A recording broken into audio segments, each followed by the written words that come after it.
అందరికీ నమస్తే.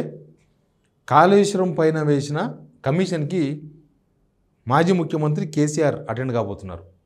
వాళ్ళు ఇచ్చిన మీడియాకి ఇచ్చిన సమాచారం 5వ తేదీన ఏ టైంకి అయితే కమిషన్ చైర్మన్ పీసీ ఘోష్ గారు రమ్మన్నారో అదే టైంకి కేసీఆర్ కమిషన్ ముందుకు రాబోతున్నారు. దానికి సంబంధించిన ప్రిపరేషన్ అంతా కూడా నడుస్తుంది.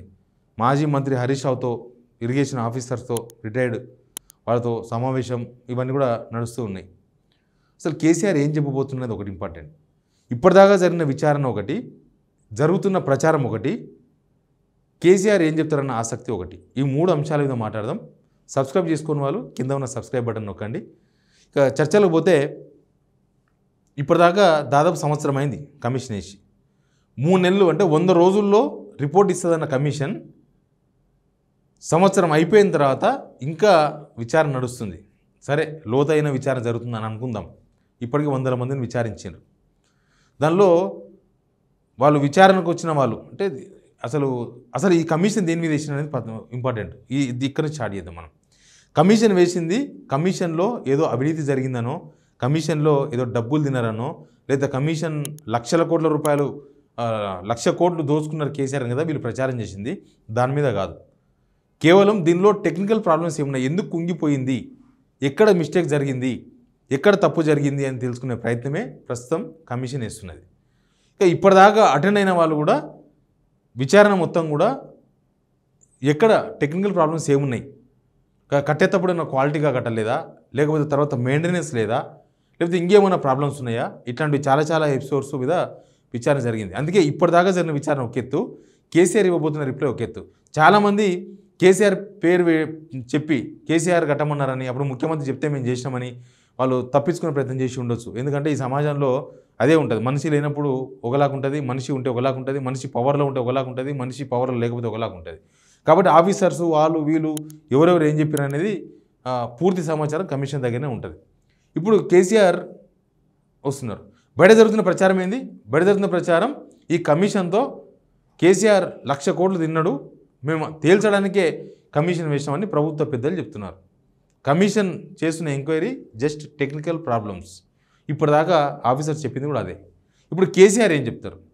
కేసీఆర్ వాళ్ళ మీద వీళ్ళ మీద తప్పించుకునే రకం అయితే కాదు, ఉన్న వాస్తవాన్ని కుండబద్దలు కొట్టే రకం.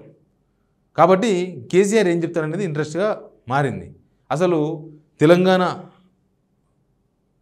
స్వరూపం, భౌగోళిక స్వరూపం, లేకపోతే మన నీటి స్వరూపం, ఇవన్నీ కూడా ఇంజనీర్స్ కన్నా ఎక్కువ కేసీఆర్ తెలుసు. దానిలో ఏం డౌట్ లేదు.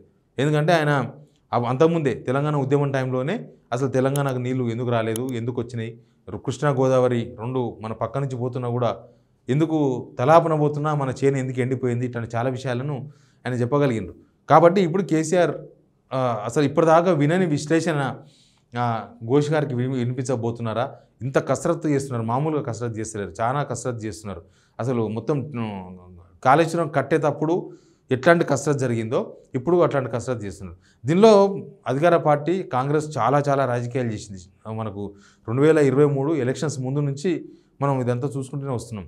దీనిలో ఏం రాజకీయం జరిగింది, ఎట్లాంటి రాజకీయాలు జరిగినాయి, ఇప్పటికీ వాళ్ళు చెప్పిన మాట మీద నిలబడడానికి అంటే ఇందులో అవినీతి జరిగింది కాబట్టి కుంగిపోయింది, 1,00,000 కోట్ల రూపాయలు గోదావరి పాలని వేస్ట్, ఈ ప్రాజెక్ట్ అసలు పనికిరాదు, ఈ ప్రాజెక్టు 5 రూపాయలు ఖర్చు పెడితే 10 రూపాయలు ఖర్చు పెడితే 5 రూపాయలు కూడా వస్తలేవు, ఇట్లాంటి చాలా విషయాలు వాళ్ళు చెప్పిండ్రు.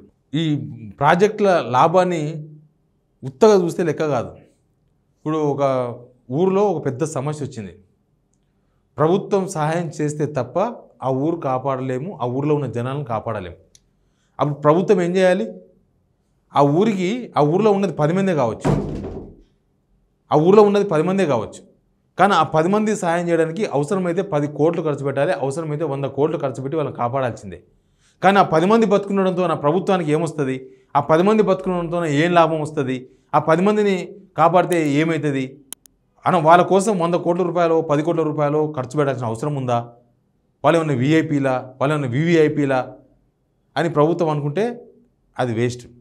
ఆ 10 మందిని కాపాడడానికే 100 కోట్లు కానీ 1000 కోట్లు కానీ ఖచ్చితంగా ఖర్చు పెట్టాల్సిందే. అది ప్రభుత్వం బాధ్యత. అంటే ఇట్లాంటి విషయాల్లో లాభ నష్టాలు బేరీజు వేయాల్సిన అవసరం లేదు. లాభనష్టాలు చూడొద్దు. ఈ ప్రభుత్వ రంగ సంస్థలు ఆర్టీసీ లాంటివి ఇవన్నీ కూడా సేవా రంగంలోనే ఉండాలి. ఈవెన్ కాళేశ్వరం కూడా రైతులకు ఎంతవరకు సర్వ్ చేయగలం, చెరువులు నింపినారు, భూగర్భ జలాలు పెరిగినాయి, అది డైరెక్టో ఇండైరెక్టో తెలంగాణ రైతాంగానికి ఉపయోగపడ్డది. అవన్నీ కాళేశ్వరం కిందకే వస్తాయి. కానీ మీరు మొత్తం 50 లక్షల ఎకరాలకు నీళ్ళు ఇవ్వలే, మీరు అసలు 50 టీఎంసీ నీళ్ళు కూడా ఎత్తలేదు. ఆ క్యాల్కులేషన్ దానికి ఎకరం నీళ్ళు వారానికే దానికి 5,000 ఖర్చు పెట్టాల్సి వస్తుంది. పంట 5,000 రూపాయలు పండుతుందా? అసలు పంట పండడమే ఇంపార్టెంట్. 5,000 రూపాయల 10,000 రూపాయల అనవసరం. దేనైనా కొనగలం, నీళ్ళు కొనలేం. ఇది అందరికీ తెలిసిన విషయమే. నీళ్ళు కొనలేం. మనం తాగడానికి నీళ్ళు 20 రూపాయలు, మరి పంటకు కావాలంటే? గోదావరి నీళ్ళు మన పక్క నుంచి పోతున్నాయి, ఆ నీళ్ళని ఒడిసిపట్టాలంటే? ఇట్లా చాలా పాజిటివిటీస్ ఉన్నాయి దానిలో. అవన్నీ ప్రచారం చేయకుండా దానిలో ఉన్న నెగిటివ్ కోణాన్ని మాత్రమే ప్రచారం చేసింది. ఇప్పుడు రేవంత్ రెడ్డి మొత్తుకుంటారు చూడు, అసలు మా మీద తప్పుడు ప్రచారం చేస్తున్నారని. అప్పుడు ఆ గవర్నమెంట్ మీద ఇప్పుడున్న ఈ సీఎం రేవంత్ రెడ్డి మిగతా వాళ్ళు తప్పున్నర ప్రచారం చేసిండ్రు. అది కేసీఆర్ కట్టిండు కాబట్టి అదేదో క్రెడిట్ కేసీఆర్ పోతుందన్న ఉద్దేశంతోన బహుశా దాని మీద రాజకీయ రంగు పులిమి మొత్తం తప్పుడు ప్రచారం చేసి ఉండొచ్చు. కానీ అది తెలంగాణ ప్రాజెక్టు, తెలంగాణ రైతులకు ఉపయోగపడే ప్రాజెక్టు, తెలంగాణ కోసం కట్టిన ప్రాజెక్టు, కేసీఆర్ కోసం కట్టిన ప్రాజెక్టు కాదు. ఆ విషయాన్ని చెప్పలేకపోయింది. బీఆర్ఎస్ కూడా సరిగా వాదించలేకపోయింది ఆ విషయాన్ని.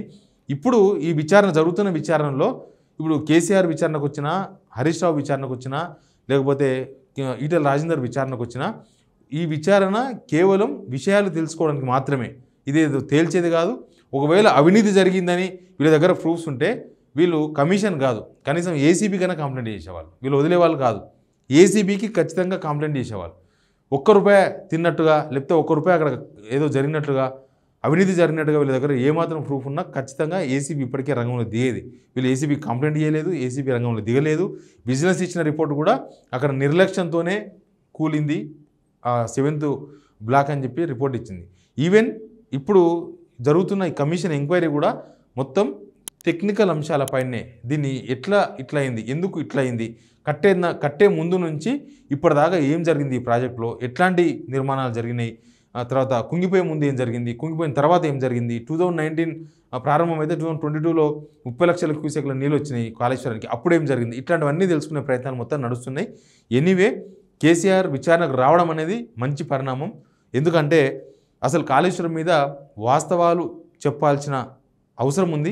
ఎందుకంటే మీరెవ్వరు మాట్లాడకపోవడంతోన, కనీసం కుంగినప్పుడు జనాలను ఎవ్వరిని అక్కడికి అనుమతించకపోవడంతోన అసలు అక్కడ వాస్తవం ఏమేమి జరిగిందో కూడా నిజానికి ప్రజలకు చాలామంది తెలియదు. కేసీఆర్ ఈ విచారణకు వచ్చిన తర్వాత మీడియాతో మాట్లాడే అవకాశం ఉందని చెప్తున్నారు. ఒకవేళ అదే కనుక జరిగితే కాళేశ్వరం మీద మబ్బులని తొలగిపోయే అవకాశం ఉందని బీఆర్ఎస్ నేతలు చెప్తున్నారు. ఏం జరుగుతుందో చూద్దాం. Please subscribe signal TV.